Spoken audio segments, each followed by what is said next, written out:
About 15 minutes ago, before I came out here, one of the Sunday school teachers said to me, make sure you go out and speak words of wisdom and give them good news. And my answer to her was, this is not only good news, it is great news, and you may not want to hear it. You may not. Okay?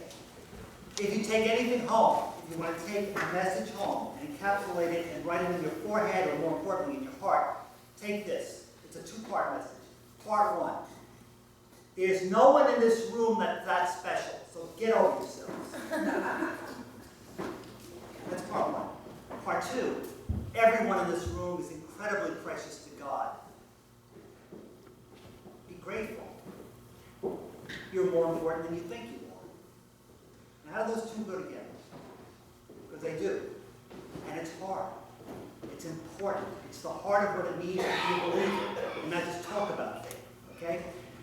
Every Jewish child would have been told a story when he or she was young. The story eventually was written up in the scriptures and becomes this wonderful parable that every first-year seminarian who has to take Hebrew hates because they have to learn to translate it from Hebrew into English. And it's called the story of the Book of John. And you all know the story from Sunday school and kids, all right? But we water it down and we make it cute and sweet, the whale and fish and all that kind of stuff. We forget the part of it. It is a story about racial prejudice and hatred. And it's a story about a person who was afraid to face his enemy. With good reason, okay? A man named Jonah is told by his God, hey, I got a job for you. I want you to go to the capital city of the empire, the people who have just destroyed your people, and I want you to preach to them, and I want you to tell them that I love them, and I want them to reform their lives, and I will be merciful. And Jonah says, hell no, I'm not doing that. I want you to destroy them. Not to mention, what do you think I'm going to walk over there? That's kind of like Cecilia deciding that she hears God, and God wants you to go to ISIS and preach to them. It's the same thing.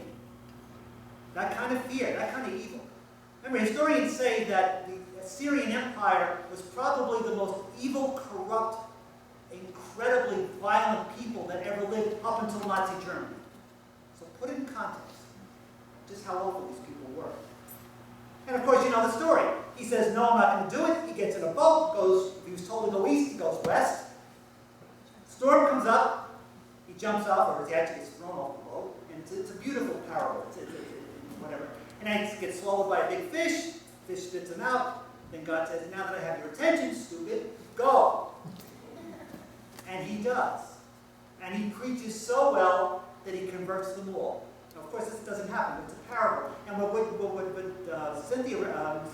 Sharon read this morning was the conclusion of the book of Jonah nobody likes to hear, where Jonah looks at the good work he's done and says, well, I'm not going to say it because we've got young people here, but he just uttered a profanity because he didn't want them to be forgiven.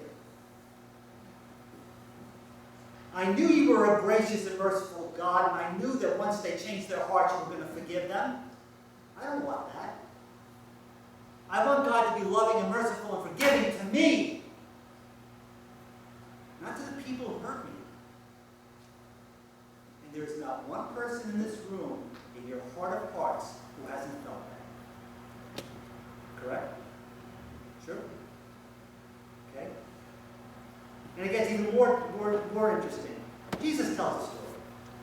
And he wants to tell the story of how much God's love and mercy is intended for everyone. So he tells this little story, which is an absolute disaster if you're trying to establish a healthy work ethic. All right? He sets up a story where people who work 1 hour a day get the same pay as the people who work 8 hours a day and do all the hard work. Which leaves you with, why should I bother to work so hard if they're going to get the same treatment as me?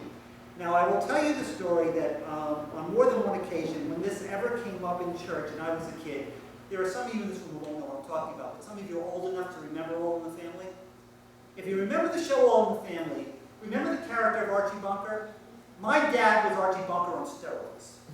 All right, so that kind of gives you the mindset politically and theologically that I grew up in. That was the house.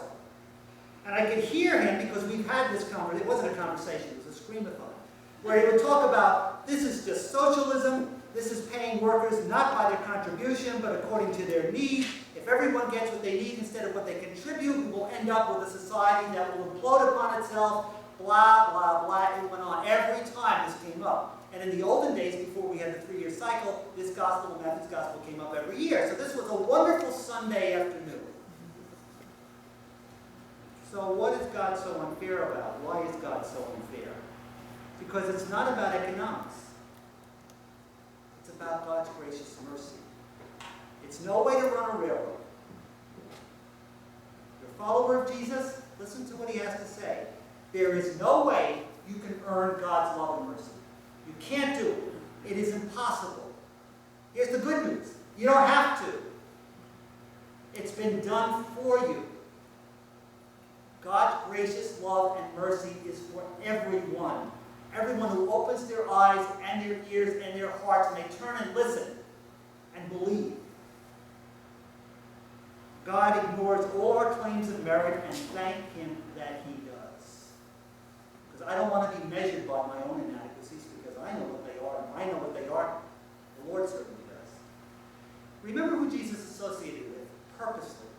He associated with the lowest in his own social esteem.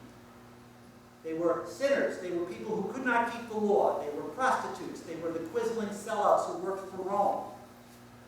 And I think what Matthew remembers more than anything else is Jesus teaching that God doesn't play favorites because God doesn't have to. God's love and God's mercy is beyond our ability to understand. It is beyond our cup to carry. It is hard to believe in a gracious and loving God. The entitled ones got annoyed, and I'll be honest with you, if I were the person who worked all that day out in the hot sun in the shade, I would be annoyed too. But Jesus says very, very interestingly, through the character of the owner, what are you jealous about? Why are you so angry and so hateful because someone else has been blessed? And it's an interesting thing. And language is not my thing. I've told you before, I struggle learning biblical languages, okay? But there's something about biblical Greek, Koine Greek. The word that's used, that we translate here is, are you envious or jealous of what I've done? There really is no one English word that translates that phrase. It's really a phrase, and the phrase means, literally, why are you looking at this with an evil filter in your eye? And isn't that what jealousy is? Looking at what's good, looking at what God has done for someone, and seeing it only through a filter that just distorts it and burns at you. So here's the good news, and it is great news. You don't earn God's love. God's justice is real, but it is not set by human calculations. That God's love and mercy is bestowed upon the hapless and the hopeless. And don't try to calculate what you need to do or measure yourself up against anyone else. That is your relationship with the Lord. Be grateful that you are that special and that loved. Because I'm going to tell you something. Pews are filled and pulpits are filled with people who want God to bless us in exact proportion to what we do. I felt it myself, okay? God, you owe me, after all. Look at the committees I work on. Look at all the church services I attend. Look how I get my kids to Sunday school. Look at the classes I teach. Look at the choir practices I've attended. Look at the sermons I've endured. Look at the hours of preparing a sermon that I do. Look at what I put in the collection plate. All of that stuff is real. That is not how God judges us. We are loved. We are forgiven. That is the beauty of the cross. That is the power of the cross, what was done for us. All we need is open our hearts. Live what you believe. It is about God's freely given love. And in the end, aren't you glad that God will never judge you solely by your standards? Isn't it more important that he judges us